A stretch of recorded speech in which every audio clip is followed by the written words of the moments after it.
So చూస్తున్నారా viewers,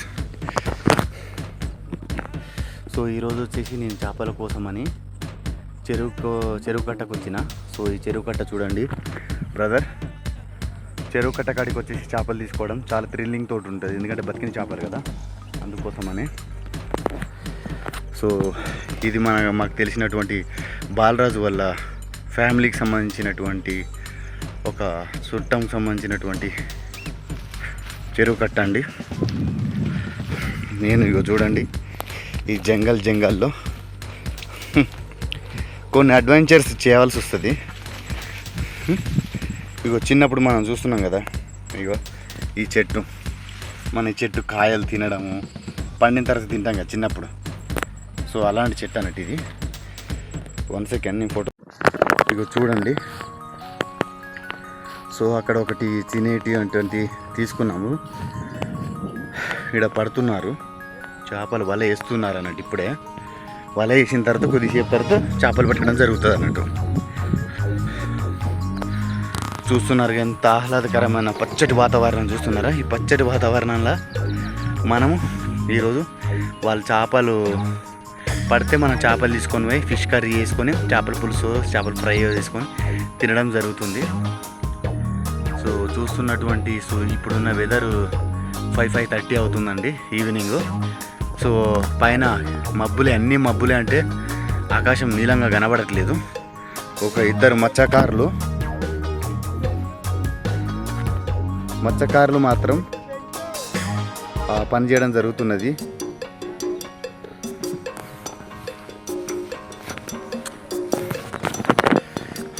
ఇగో అక్కడ intimation ఇస్తున్నాడు.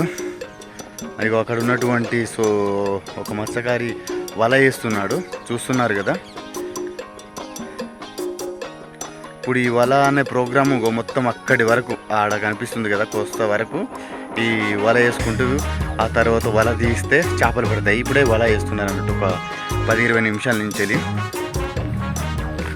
చూస్తున్నారు కదా వ్యూవర్స్, మత్స్యకారులు మనం చేపలు తింటున్నాము, చేపలకు 100 రూపాయలు, 110 రూపాయలు, 120 రూపాయలు, 150 రూపాయలు అంటే మనం ఏదో చిన్న పని అనుకుంటాము. కానీ చిన్న పిల్ల కాంచెలి దాన్ని పట్టి మార్కెట్లో అమ్మడంలో ఎంత శ్రమ ఉంటుందో. సో ఇప్పుడు అక్కడ ఉన్నటువంటి ఈ మత్స్యకారులు అంటే బెస్తవాడు ముదిరాజ్ అంటారు కదా. సో వాళ్ళు చేపలు అమ్మేటప్పుడు వాళ్ళ వెనకాల ఉన్నటువంటి బాధలు ఇలా ఉంటాయండి. సో చెరువు కట్టలో వాళ్ళు చెరువు పిల్లని వేయాలి, ఆ తర్వాత పిల్లలకు సంబంధించి వ్యవహారం చూసుకోవాలి, వాటర్ ఫెసిలిటీస్, ఆ తర్వాత ఏ సైజుకి వచ్చింది, ఆ తర్వాత మార్కెట్ ఏ సిచ్యువేషన్లో ఉన్నదని చూసుకొని దానికి పూలు పెట్టుకున్న తర్వాత ఇవాళ చేపలు పడుతున్నాం, దేవుని దయ వల్ల మంచిగా వస్తే లాభాలు, చేపలు పడకపోతే పూలతోటి లాస్ అవుతాయి. ఒకవేళ వాటర్ ఎక్కువైనాయి అంటే అలుగుబడి ఆఖరికి జనం బతకడం జరుగుతుంది. కాబట్టి వ్యూవర్స్, మీరు ఏమైనా పర్లేం, మీరు చేపలు తినే రుచికరమైన భోజన పరులు అయితే మాత్రం మంచి చేపలను రూపాయి ఎక్కువ పెట్టిన పర్లేదు కొనండి, తినండి, మంచిగా ఉండండి. నేను ఇక్కడికి చెరువు కట్ట కాడికి రావడం జరిగింది. కాబట్టి మీకున్నటువంటి దగ్గర ఉన్నటువంటి ఏ మత్స్యకారుడైనా పర్లేదు మీరు వెళ్ళేసి మీకున్నటువంటి ఆర్థిక సహాయంతో, అంటే సహాయం అంటే ఏం సహాయం కాదు, మీకున్నటువంటి స్తోమత ప్రకారం మీరు చేపలు కొనండి. ఆ తర్వాత అక్కడ ఉన్నటువంటి కష్టం అనేది మీకు తెలుస్తుంది. బజార్లో కొనే చేపలకు చెరువు కాడ కొనే చేపలకు ఎంత తేడా ఉంటుందో మీకే అర్థమవుతుంది. ఒక్కసారి వండుకొని తినండి. ఐస్ చేపకును బతుకున్న చేపకు, చెరువు కట్ట చేప ఎట్లుంటుందో మీకు అర్థమవుతుంది.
ఇక లాస్ట్కి ఏవైనా పర్వాలే మరి మీ ఊళ్ళో అయిపోయినాక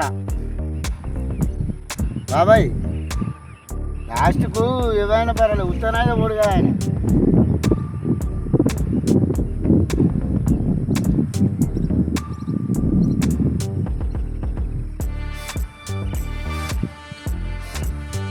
ఒకటి చెప్పాలంటే